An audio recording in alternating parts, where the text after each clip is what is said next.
God blesses whoever hears this, so that your soul might be saved. By way of introduction, my name is Shawn Weed. I was born not born, but raised in Bernice, Louisiana, small town, population 2,500. Technically right outside of it in a small community by the name of Pisgah. When I was 19 years old, I joined the Marine Corps, and I actually have this to show you. This is my military ID. That's me as a staff sergeant in the Marines. I know that I've gained a lot of weight. This is my Marine Corps active duty card that I should have turned in when I left, but after 13 years they owed me something. I only had another 7 to go to retire, but just wasn't happy, so I got out, and now I'm living in California. I am happy now. I've married, have a beautiful little baby girl. She just turned 2 years old, and but the thing that I want to tell you about is something that happened to me while I was still in the Marine Corps, and this is my testimony of hell. I believe, if my memory doesn't fail me, it was April the 4th of 1994, which is kind of a hard date to forget, 444. I was in 29 Palms, California, but we Marines called it 29 Stumps, and in the middle of this desert there was a little tiny camp called Camp Wilson.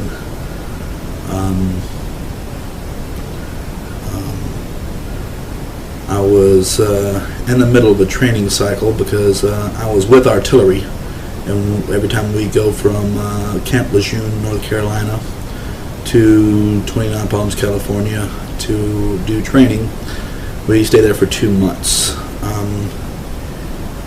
In the very middle of it, we have a 4-day period of leave. We call it a 96, which is 24 times 4. Anyway, if you do the math in your head real quickly, you'll see that it's 96 hours. I was at that time not a what I would consider a Christian. I'd grown up in a Baptist church. I knew about heaven and hell, and well, as much as anyone can know when you're only 22 years old. But I wouldn't really consider myself a staunch Christian. At that time, I was pretty much doing my own thing, living my own life, my own way.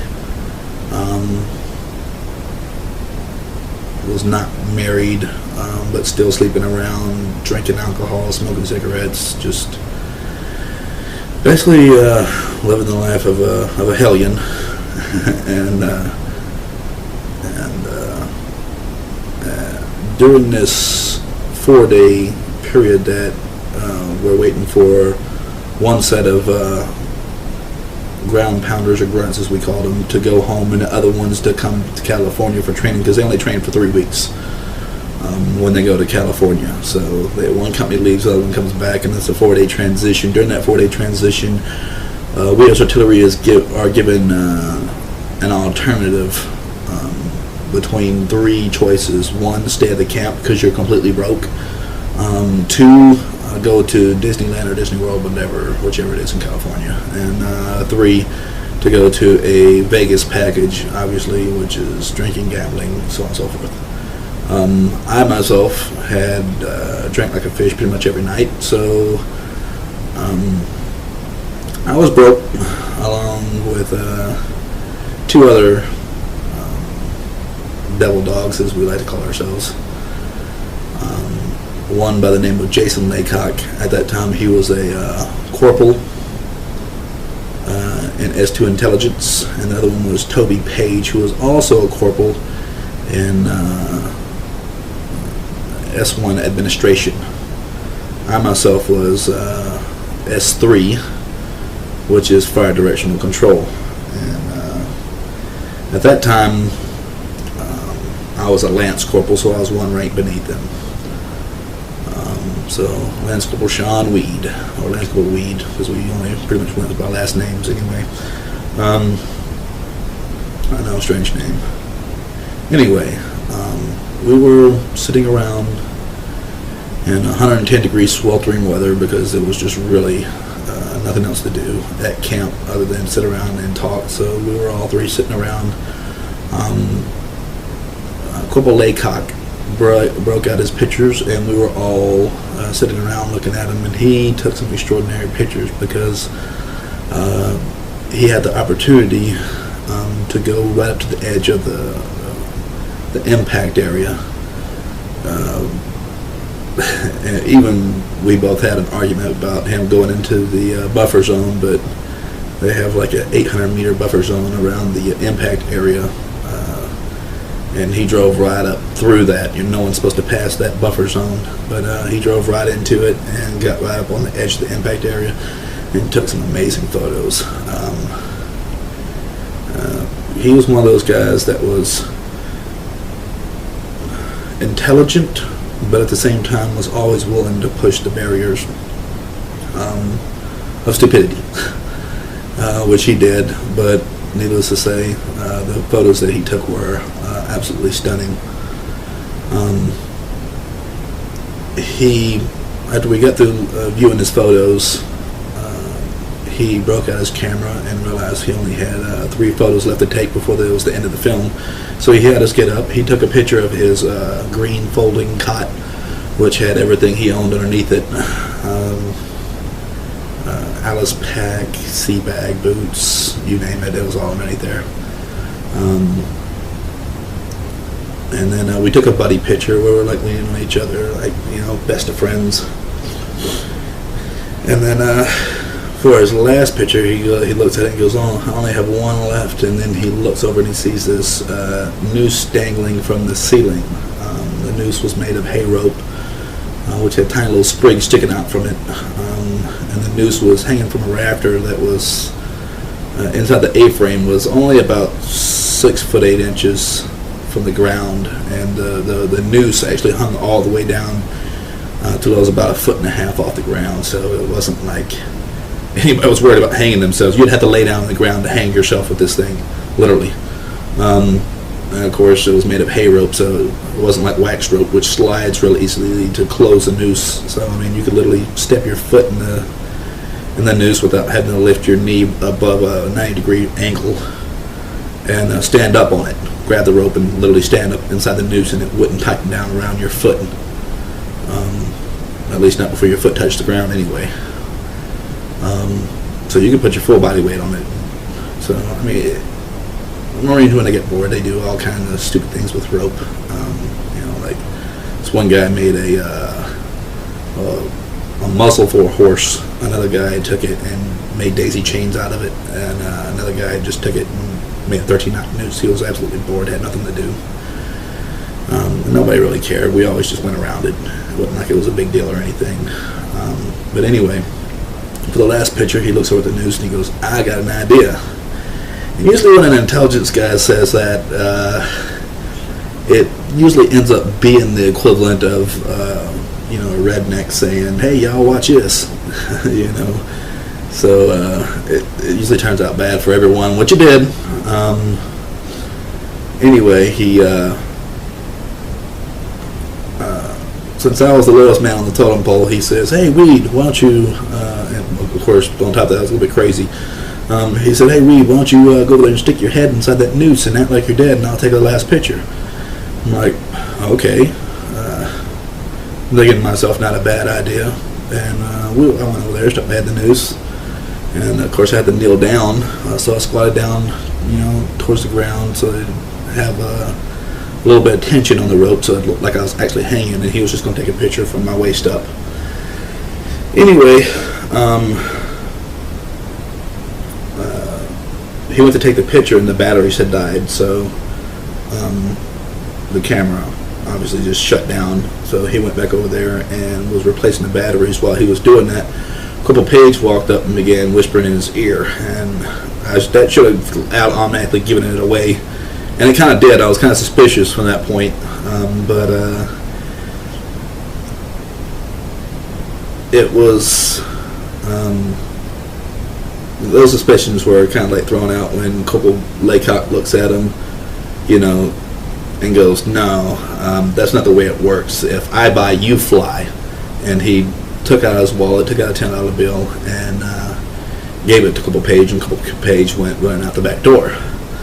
And in the meantime, he had to replace the camera, replace the batteries in the camera, and we went back over there, and he was giving me direction. He's like, "All right, now let your arms dangle loose. Now close your eyes. Relax them. Don't make any wrinkles. Stick your tongue out a little. Cock your head to the side a little bit. And he's giving me all these instructions so that it would make a real-looking photo. And I didn't know it, but at that time, he was using his voice to mask the footsteps that were sneaking up behind me. Corporal Page had gone out the front door and came in the back door right behind me and was sneaking up on me. He grabbed the knot and slammed it down around my throat, just as I had exhaled. So immediately I stood up, stunned, because I didn't know. Number one, I didn't know that he was sneaking up behind me. Number two, I just got this rope slammed down around my neck, and number three, I couldn't breathe. So I immediately stood up, and I knew I had just seconds left, maybe 6 to 8 seconds, because I had just exhaled and I couldn't breathe back in. So I jammed a finger into the knot and actually scratched my neck in the process of doing it. I grabbed I had a finger in the noose, and I grabbed the knot in the back and I was pulling against it, but what I didn't understand is that the rope comes down through the knot, comes off to the side around your neck, and then comes back up through. So if you don't grab this knot and twist it over to the side, you'll never get this rope to slide because it's at an L. It's like this. It's hooked into there, and it won't come loose until you straighten it out. Of course, it was on the back of my neck, and I didn't have all that much time to think about it. So I'm just grabbing the knot and pulling for all that I'm worth. And with one finger, it was just not enough strength. So I shoved another finger in there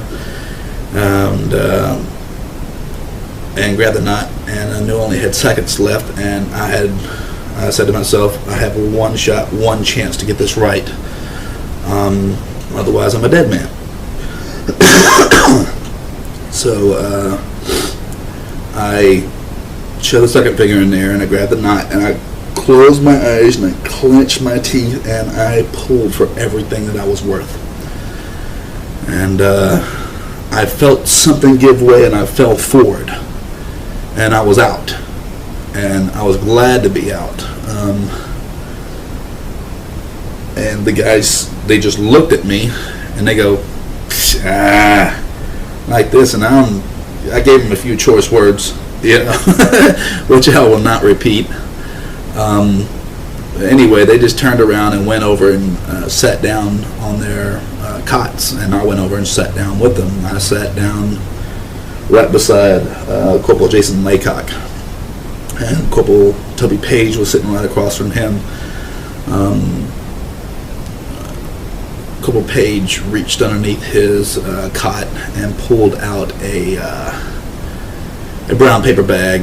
He unrolled it, and inside of it was a white AFES bag filled with what we call G-Dunk, or snacks, candy, soda, stuff like that, chocolate, chocolate chip cookies, whatever. And I actually leaned forward and looked down inside the bag, and I saw that he had mostly some Ho-Hos and some Twinkies and Star Crunches. He had a couple Gatorades inside there, lemon, lime, orange. And at that point I was like, okay, you didn't need anything to eat. You already had a bag full, But in the meantime, he began, he closed up his bag and was eating some ho-hos, which comes 3 in a package. And these are the ones with the chocolate icing around the outside, but in the inside it looks like a swirl of chocolate cake and icing. Pretty good. You can actually like twirl them and eat them at the same time until there's nothing left but the center. But anyway, he was munching on that and telling this story about how the last time he came back from CAX, which is Combined Armed Exercise, that's when artillery, the infantry, and air all assault the target at the same time. Of course, it's well coordinated to make sure that we don't hit each other. That would be a bad thing and result in many lost lives, which is not a good thing during training. Of course, if you don't train that way, you don't win in battle. When the stakes are really there and the stakes are really high, so you got to train as if it was the real thing, and that's what we do. We train hard and long, and sometimes we train dangerously, but overall it helps us come home alive. But anyway, I just blanked out.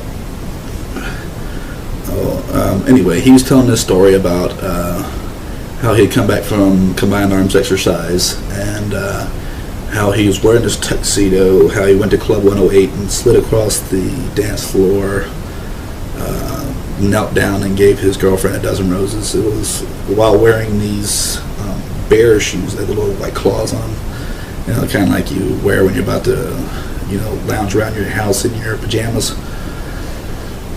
Well, anyway, it was a strange story, I know, but probably not as strange as one I'm telling.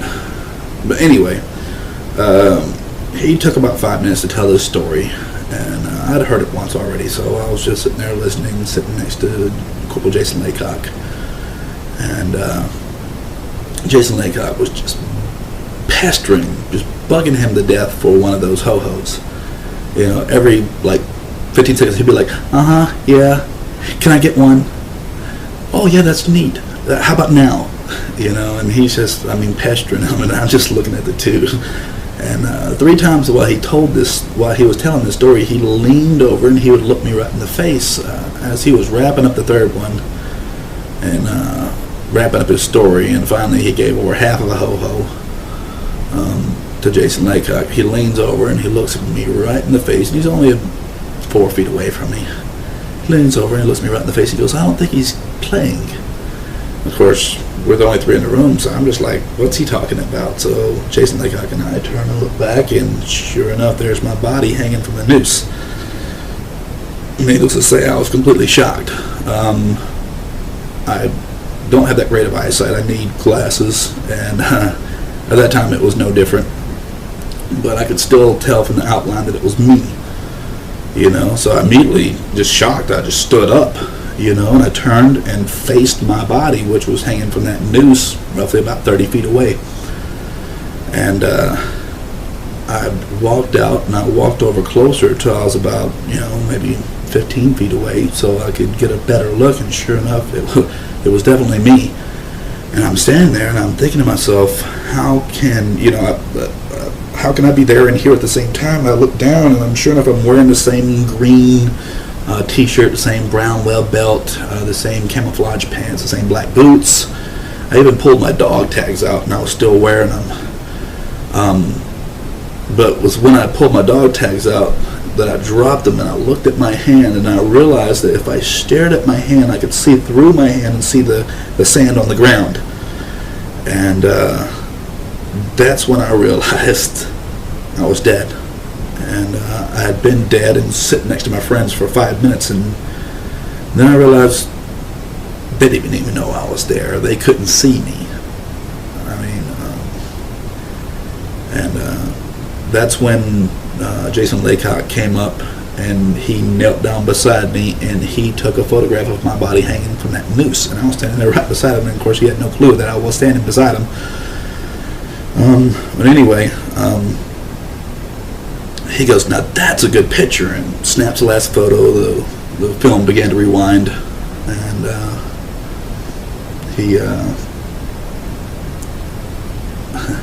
Corporal Toby Page walked up and looked beside him and just gave him this stupid look like, are you, and he actually said exactly what I was thinking, are you retarded? He goes, look at him. And of course he was saying a few expletives, which I will not repeat, but he goes, look at him. He goes, his nose is blue, his lips are blue, his eyelids are blue. There's drool hanging out of his mouth all the way down to the ground. And he goes, are you a bleeping retard? You know? And he stood up and he took a couple steps forward. I mean, because Jason Laycock has these really thick bottle lens glasses, and his eyesight's no better than mine. And I give you a basic description of Jason Laycock. Jason Laycock was an S2 intelligence, very intelligent guy. Despite all the funny things you can say about intelligence people, he really was intelligent.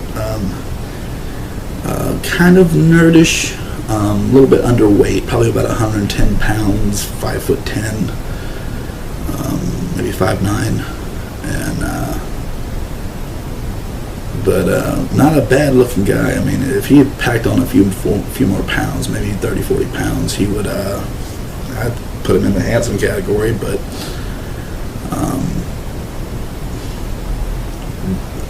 Corporal Page was probably about 5'9", 5'10", about the same height. Only he was a real buff guy because he worked out in the gym a lot. Most administration guys, S1 administration guys, don't go to the field all that often. So he's probably spent 3 or 4 hours in the gym every day. He had a little bit of an acne problem. That's probably from taking all those supplements. But anyway, after he took the picture and the little guy berated him a little bit, Jason Laycock stood up, took a couple steps forward, and then realized that what he was saying was true. He saw that my extremities on my face were blue, so he tossed his camera off over towards his rack, not really caring for its care at all where it landed. He just tossed it. And he ran forward and he grabbed my body around the waist and picked up. When he did this, he screamed for Corporal Page to come over there and get the noose off my neck. Now, myself, I was thinking it was a little bit backwards. I mean, the tough guy should have been picking me up while the other guy was getting the rope off my neck. In my mind, that's the way that it should have worked. I'm glad that it didn't work that way, though, because otherwise I would still be in that noose. Because Corporal Page, for all his strength, barely got the noose off my neck. And I mean, he had to really struggle with it, and it was something to watch him struggle with it. While he was struggling with it, I actually thought to myself, you know what, I'm going to try to step into my body and stand up. And bad idea. When I tried that, when I stepped forward trying to step forward into my body, it was just like somebody slugged me. I mean, just as hard as I could possibly be hit. And the sense of vertigo came over, it overtook me and just weakened me. So I actually stumbled backwards like dizzy. And I said, okay, bad idea. And that's actually when I became concerned. I wasn't too concerned before. Even though I realized I was dead, I was not concerned about it, which is an odd thing, I know. And mostly unbelievable. I mean, I was just mostly in shock.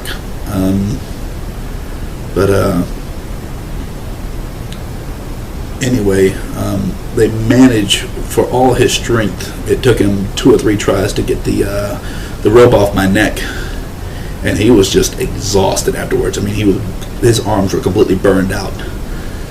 And like I said, this is a guy who lifts weight in the gym constantly. So he really exerted himself. If it had been the other way around, Jason's small frame would have never been able to get that rope off my neck, even though the other guy could probably held me up for hours. But it never would have come off. So anyway, they drag my body over and they throw it on my rack. And immediately, Corporal Page began to freak out. I mean, he's like, "Oh my God, we gotta tell somebody. We gotta do something." I mean, he was in the go mode while Michael Page was sitting over there like the thinker. You could tell his mind was just turning at 1,000,000 miles an hour. And he was looking over at Cole Page, and he was like, "Shut up, stop pacing." And I'm thinking. I mean, he was the thinker. I mean, if he could have come with a way or a story to throw over this so that they could have gotten out of it, he would have been the one to come up with it. While the other guy was just completely freaking out. In the meantime, I thought, okay, well, this is my opportunity. My body's not moving around anymore. It's laying down. It's, in a stable position. I'll just lay back down into my body. And so that's pretty much what I did. I placed my foot inside of my foot and my other foot inside my foot, and I sat down just like I'm sitting now, and I looked back and saw how my body was laying and how my head was positioned, so I just leaned back into my body. And as my head went inside my head, because you got to remember, my soul was laying down into my body. I know it sounds weird when I say my foot inside my foot, my head inside my head, but you'll get the picture now. So anyway, I'm leaning back, and as soon as my head falls inside my head, I'm instantaneously standing up, and I'm in complete darkness. I mean, it's a darkness that you could almost feel. I know it sounds weird, it doesn't make any sense, but that's the only way that I can put it. I mean, because this darkness had like a texture to it, and it was complete darkness. It was just solid black. And I know the first thing I thought to myself is, well, where am I? And I had no clue where I was. I was still wearing everything that I'd been wearing before, only I was just in this place that I didn't recognize at all. And the first thing I noticed is that there is nothing. And when I say nothing, I mean absolutely nothing. There's no light, no wind, no sound, nothing. And I thought to myself, there can't be nothing. I'm standing on something. So I looked down, and I'm standing on nothing. I mean, the only way I can liken it to is if you went inside of a giant warehouse and elevated yourself a good 30 feet off the ground until you stood on a plate of glass, so that when you dimmed the lights you couldn't see the ground beneath you, but yet you could still see beneath you. That's the only way I can explain it to. It was like standing on air that was hard as stone, but had no reflection. It was like standing on hardened air or glass that had no reflection. That's the closest I can come to explaining it. But when you look down, you could literally see beneath your feet for a couple feet down, but you were standing on nothing. And I thought to myself, well, if I was in a completely dark room, I wouldn't be able to see my hand in front of my face. How is it that I'm able to see what there's light coming from somewhere? And so I looked up, because that's where pretty much all sources of light are, whether you're inside or outside, they're above you. So I looked up, and I see nothing. And that's when I realized that I was the one that was emanating the light that I was able to see with. I was glowing like a chem light, those little shaped lights that you use for walking around on Halloween, or for the military. We used it for different things, but the little chemical lights that have the little glass thing in it, and you break them and you shake them up. I was glowing like that. I was glowing this very, very dim white light that I was able to see maybe 10 feet in a complete 360 all around me, in all directions I could see away from me, because I was emanating this light. But that's how dim it was.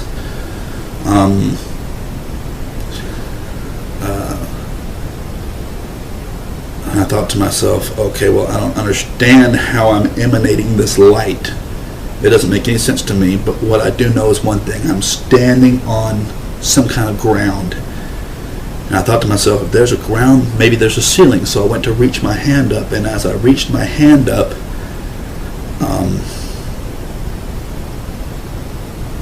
I touched the ceiling without touching it. And I know how ridiculous that sounds. But if you can imagine your consciousness reaching up and touching something and knowing for 100% sure that it's there without having to physically touch it. I mean, it's not such a alien concept in all actuality. I mean, because with light, we're able to see everything around us. I mean, I can see that mirror that's, a good 15 feet behind me, maybe 20 feet behind me. I can see that mirror. I don't have to go over there and touch it to know it's real. But I know for 100% sure that it's there. And the same way, and it kind of shocked me because I jerked my hand back down. I was like, whoa, there's a ceiling up there, and I know that it's there. I can't see it, but I know for 100% sure that it's there. And I said, okay, I don't understand that either. There's a lot of things I didn't understand about this place, but or how I was able to feel things without touching them. I mean, some of these things just made no sense to me whatsoever. But I thought to myself, okay, there's a floor, there's a ceiling. Ceilings don't hold themselves up. There's got to be a wall somewhere. If there's a wall, there's a door, there's a window, there's a way out of here. So I went to take a step forward to go find myself a door to get out. And as I took a step forward, the only way I can describe it is like a rubber band. If you take a rubber band, you can stretch it. And that's how it's either my body did or my consciousness did. All I know is I found myself moving forward at a very rapid pace, but yet my back foot was still in place. As I stretched out and wanted to go that direction, I did at a very rapid pace. I stretched out maybe like 1, 2, 3 football fields. While the back stays in place, the front stretching out, and that's the only way I can explain it. All I know is I knew for 100% sure that I was moving forward at a very rapid pace, but I was getting nowhere. So with my back foot in place, I began to spin, and as I'm stretching out, I began to realize that I'm standing in between 2 parallel planes that stretch on forever, and there's no walls, there's no doors, there's no windows. I'm trapped in between these 2 parallel planes, and there's no way out. And when I realized that, I pulled my foot back and put it down without even having left where I was standing. Like I said, I stretched out at least 3 football fields worth of length, a good 300 yards. And from that point, I became very scared. And but before I could even think another thought, I was snatched up off of my feet by a very, very large demon. Of course, for me, I didn't know what had happened. It was like getting hit by a truck and having no clue that it was ever coming. This thing had come up behind me so fast. And it caught me by complete surprise, and it was so big. I can't possibly begin to describe what it's like being, what it feels like to be in the grips of something that big. But I'll do my best. 1 minute I'm standing there, the next minute I'm leaning backwards like this. My feet are out more or less in front of me, and they're popping. And I have this pain just shooting from my head to my feet like a bolt of electricity, but it's not stopping. It's like being constantly shocked or electrocuted. And I had this pounding sensation, just hurting pounding sensation coming from my left shoulder that hurts even worse than this electricity that's running through my body. And I look to my left, and I see these fingers which come down to roughly the bottom of my chest. And it was even hard to look over to the side because the depth of its hand was like this. The width of its hand was like this. I mean, it literally went from the side of my neck out to maybe past the end of my shoulder, the width of its hand.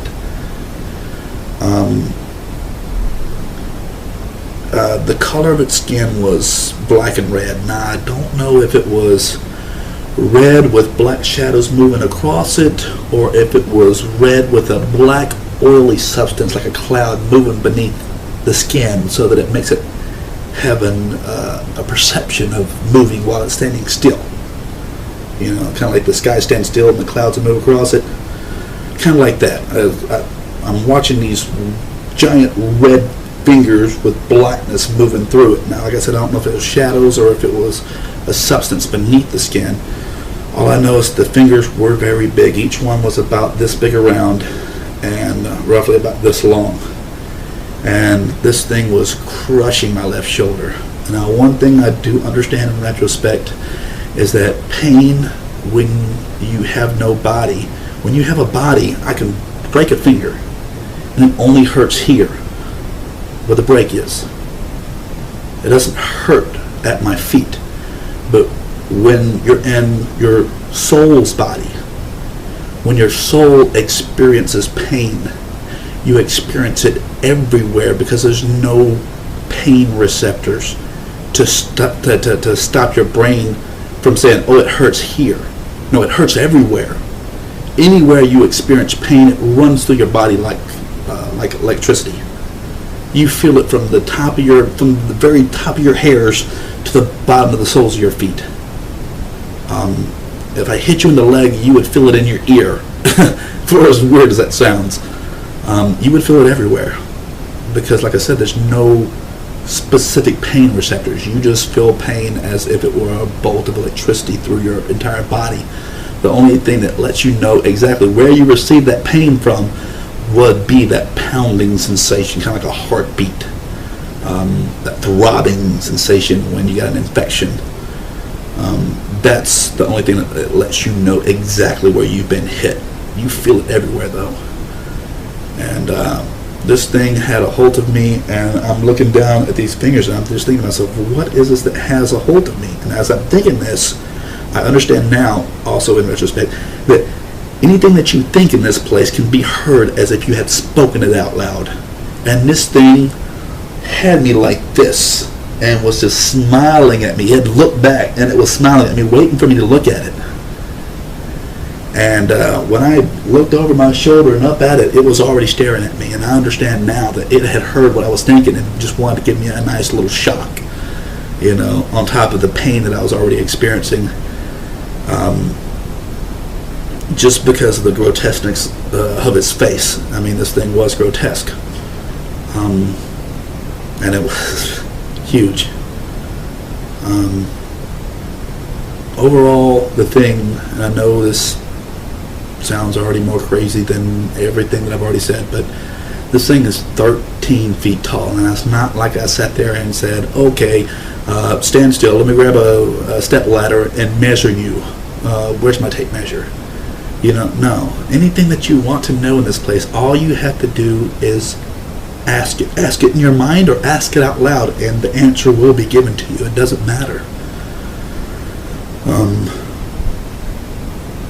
And I thought to myself, how big is this thing? And the answer immediately came to me, 13 feet. It was exactly 13 feet tall. And I didn't ask myself how much it weighed, otherwise I would know that too. All I know is the thing was huge. It was built like Arnold Schwarzenegger in his prime. I mean, just ripped full of muscles. Just big. It's, like I said, its skin was black and red. It had no hair whatsoever on its body. None. Like no hair up here, no mustache, no beard, no hair on the knuckles like I have. Just completely hairless. It's completely humanoid in shape, though. I mean, it had 2 legs, 2 arms, 1 mouth, 1 nose, 2 ears. Other than that, it looked completely human. The differences was this, where our eyes are white. Its was yellow, and where the iris of our eyes can be green or blue or brown, its was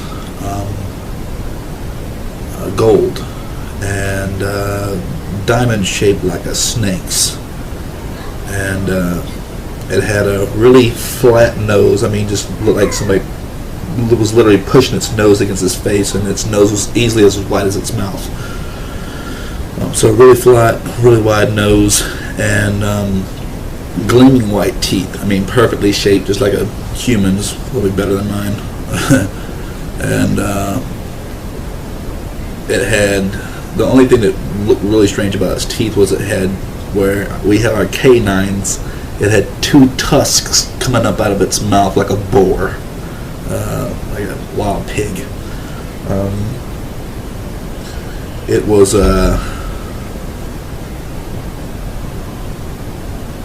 I said it was just very large, 13 feet tall, and just extremely muscular. And this thing, like I said, it just picked me up like I weighed nothing to it. And it was taking me along for a ride. And but just I only looked at its face for, I would say, a second, and that's all that it took. Yeah, I was just, as a man, I'm not afraid of any other man on the face of this earth. I will fight anybody. I don't care how much bigger they are than me. But this thing, there was no fighting it. I mean, it was far too big. I mean, 13 feet tall versus 6 feet tall. I could stack another one of me on top of my head and still not be as tall as it. You know, and if I had to guess, I would say roughly about in between 3,000 and 4,000 pounds. I mean, I don't know for sure. I'm just guessing, but I would say that's a pretty fair estimate. The thing, like I said, it just picked me up and took off with me, and I'm not sure if my feet were popping out of just sheer pain, or if it was the speed at which we were moving. But this thing was running. It had me by one hand, by the shoulder. It had me by the shoulder with one hand, and it was moving at a very, very fast velocity. If I would guess, I would say probably at over 80 to 100 miles an hour. Just rough guess. It may have been faster than that, I don't know. But all I know is the thing was moving very, very fast. And had complete control. I mean, just there was nothing at all I could do to get away or anything like that. And I looked at its face for only a second, and it was enough to scare me. It would be enough to scare anybody, I'm pretty sure. And I looked away from it, and from that point forward, the only way I can describe it is all hope just poured out of me. I literally felt hope and emotion as if it were a physical substance, like water in a cup just being poured out of me. I literally felt hope pour out of me, starting from the inside of my head. It just drained out of my body all the way down and right out through my feet.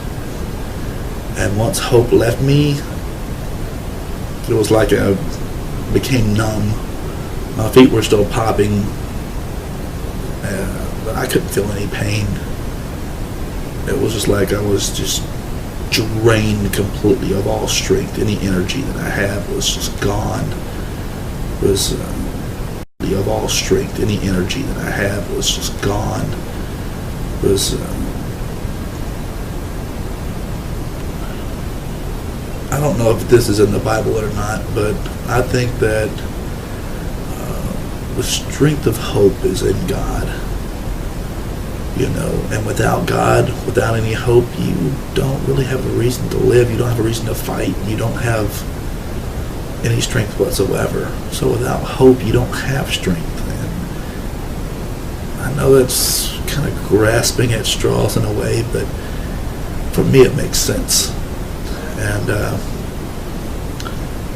after hope left me, and I was just kind of like going along for the ride, just numb, realizing that this thing was taking me wherever it wanted to take me. That's the next thought that came to me, is where is it taking me? And then the thought instantly came to my mind. The answer did.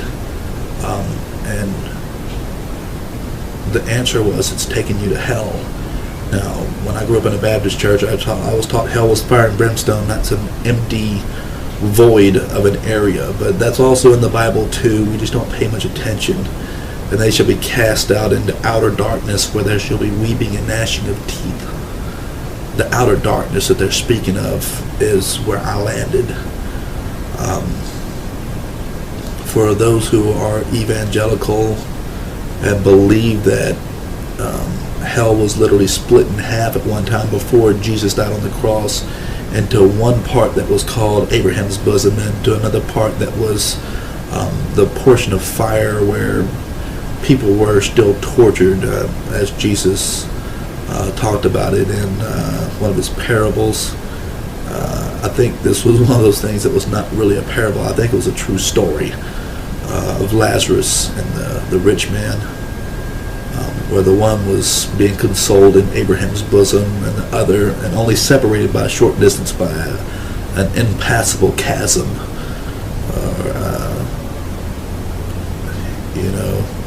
But I think that they were both portions of those things were in hell, but the demons couldn't cross over into the nice part. And I believe, and this is just my own personal assumption, that when Jesus descended down into hell, he descended not down into the fire and brimstone portion of it, but down into the Abraham's bosom portion of it, and he took those people back with him, and more or less took the land with him and all the people, and connected it to the city of God, which is where he came from. He connected that outer portion of green land where there was water. Remember, because Lazarus said, if you could just, well, the rich man said, if Lazarus could just dip his finger in water and bring it over here, because I'm burning up in these flames. There was water there, so there was land there was grass there was trees there. I mean, it was a viable land as much as this earth is a viable land, just in a heavenly realm sort of way. But anyway, I understood that it was taking me to the portion that I did not, certainly anyone would not want to go to, which was the fire and brimstone portion. It was going to take me to that fiery lake and cast me in, and I understood that. And when I understood that, it was mortally appalling, is the only way I can put it. I mean, it played over and over in my head again. It's taking me to hell, it's taking me to hell, it's taking me to hell. And there was just nothing I could do. Nothing I could do to stop it, nothing I could do to prevent it. And I just kind of dropped my head. And while this is playing over and over and over in my head that it's taking me to hell, and I saw this pinpoint of light, well, before I saw the pinpoint of light, I started thinking to myself, this is wrong. I'm not a bad guy. I've never murdered anyone. I've never molested any children. I've never raped any women or done anything just drastic that would cause you to be placed in hell for sure. For me, I was just an average person. I drank a few beers, smoked a few cigarettes. I wasn't like into drugs or anything like that. I mean, I was just an average guy. I go to church every once in a while, so I didn't really picture myself as bad, not bad enough to end up in hell. But one thing that I understand now is there's plenty of good people in hell. A lot of people that used to call themselves Christians are there, and it's because they didn't really devote their life to God. They lived one foot in and one foot out like I did, And you don't have to be a bad person to go to hell. All you have to do is just be average. Right? God doesn't call us to be average. He calls us to be holy, like He is, And what that really means is you gotta, for lack of better words, you don't have to become a Bible-thumping Christian, but you should devote your life to God for as much as you possibly can. And if that puts me in the category of Bible-thumping Christian, then so be it. I'm a Bible-thumping Christian. I would rather be that than in the middle. Because I know where in the middle gets you. It gets you in the same place that being fully against him gets you. It's kind of like he said in Revelations 3:20, I wish that you were all the way for me or all the way against me, but because you were in the middle, because you were lukewarm, I spit you out. You know, I don't want to be that again. I don't want to go back to hell. I know it's there, and I know the place is not made for us. It was made for them, and we just unfortunately do not realize the reality of the place. The reality of the place is far worse than you can imagine, and I only experienced a taste of it. I landed on the doorstep of hell, is the way I like to look at it. Or you can even say I landed in the middle of hell, but it wasn't fire and brimstone, although I know for certain that it does exist because that's where it was taking me. And although I never laid eyes on the flames, I know that they really do exist. But as I was thinking this to myself, that I'm not such a bad guy, why am I ending up here? That's when that light appeared. And I looked up at it, and it looked like a star far off in the night sky. Something so tiny and insignificant and far away that it couldn't possibly help me.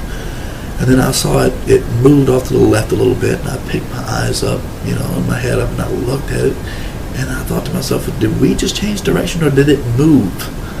And it went back to the right, and I thought for myself, no, for certain, we didn't change direction, it moved. And I thought to myself, well, what is that?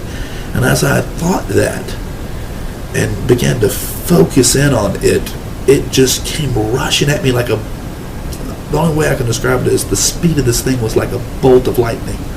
It came at me so fast that one moment it was just like a tiny little star in the night sky, and the next minute, white, bright, blinding white light. And his hand was reaching down to me, and it was an angel. It's all right.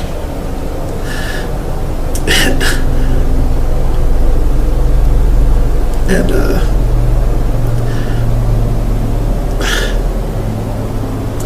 my hand just reached up and grabbed its hand. I was thinking to myself, I'm going to reach up there and grab his hand, and this hand is going to save me, because that's all that I saw was just a hand. But my hand knew what to do. It was like having a baseball thrown at your head. Somebody says heads up, and you just reach up and grab it. It's a reflex. My hand just reflects, and a reflex just jumped up and grabbed this angel's hand. And as soon as I touched its hand, we were all motionless and all standing back up on this ground that you can't see. And this beast, this demon, it still had me by the shoulder. It was kind of almost even leaned over a little bit to grab me by the shoulder. And I could instinctively, I knew to stand still, because if I had moved, I know that would have ripped my shoulder and my arm off at the same time and just beat me with it. I mean, the thing was just that massively strong. I knew within me there was something telling me, don't move. And I'm just standing there staring up, looking at this angel. And the angel itself, to describe it for you, was 9 feet 6 inches tall. It had brown wavy hair pushed to the back. It had an olive color skin.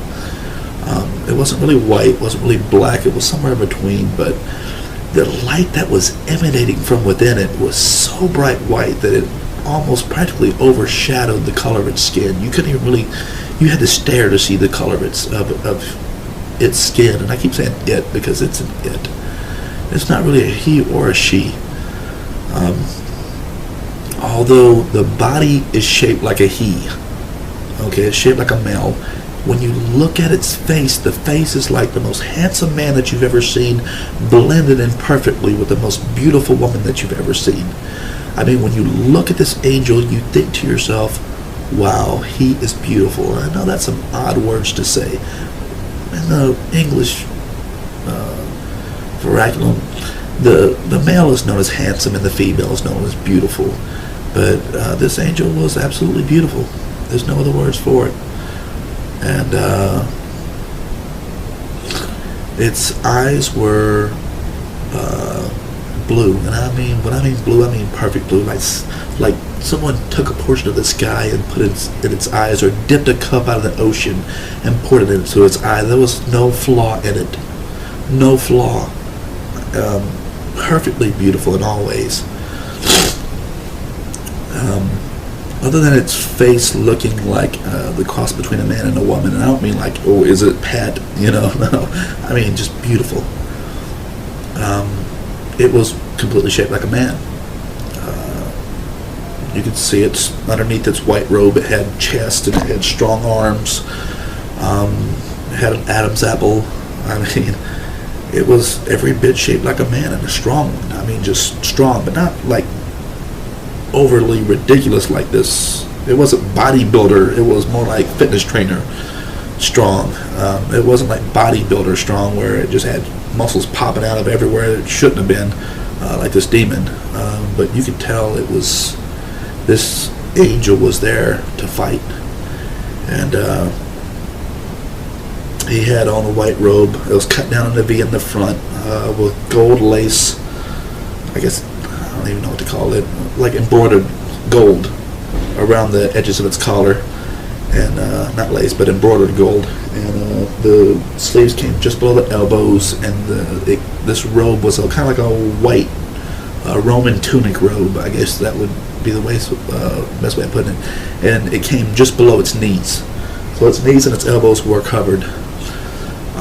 And I was just so blown away by the beauty of it that I didn't even really check to see if it had any shoes on or not.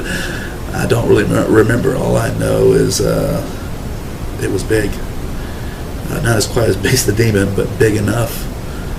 And I'm looking up at it, and I'm just blown away by its brightness and its beauty. And at the same time, I'm just frozen in place, because I know that if I move this thing, it's going to rip my shoulder off and just beat me with my arm. And this thing, I can feel its anger, this demon's anger, like heat from a fire. And it turns around like this to see what had stopped it and why. It wanted to know what had stopped it and why. Because technically I was right where I belonged, and once you're there in hell, you don't normally get a chance to leave. So it owned me like a piece of furniture, like your car. It owned me, and it wanted to know why it was being stopped. So it turned around and was ready to fight. Make no mistake, this demon was ready to get down in the worst way. But as it whipped around, this angel its speed was incredible, and it just rushed forward and with an open palm hit this demon, and it had to angle its arm upwards at about the height of its head to hit this demon in the chest. And it hit this demon with such power. I mean, I can't describe the fierceness of the power of this thing, but it hit this demon with such force that its hand was literally ripped from my shoulder. It had no clue what had hit it. By the time it had even turned its head, it was already hit. And this demon was hit with such force that it literally folded up and started flying backwards, folded in half like this, flying backwards. And I'm just watching it fly backwards and skip off this ground that you can't see, like a stone over water. And this angel looked at me and he called me by a long name, and I immediately understood it to be mine. It was a heavenly name. But as soon as it called me this name, it took it from my mind. It called me this name to let me know that, more or less, that I still have a chance to make it into heaven. You know, like, I have a heavenly name. I squandered it. I wasted it. And if this had been my ultimate time, my last breath for real, that's where I would have stayed. But when he called me this long name, it was a feeling of home. You know, like when your mom calls you for dinner or supper, however you want to say it, and you know that it's time to go in and eat, and you're all happy, you know, because you just stayed outside playing forever, you know, and you're about to go in and sit with your family. It was like that. You know, it was a feeling of home. And it looked at me and it began to speak to me, and its voice was like a waterfall. If a waterfall could speak, it was like a rushing sound in your ears, like Shawn. And I understood later on that it was converting my understanding to understand its language. It didn't descend down to my broken language of English. It elevated me up to understand its language. It messed with my mind, for lack of better words, but it elevated my understanding. And he looks at me and he says, "Hello, my name is Michael." And I immediately knew that this was the archangel of the Bible that it spoke of, the archangel Michael. And I can tell you for certain, I've seen them both. I've seen the archangel and I've seen Jesus, and they look nothing alike. And they are not the same being.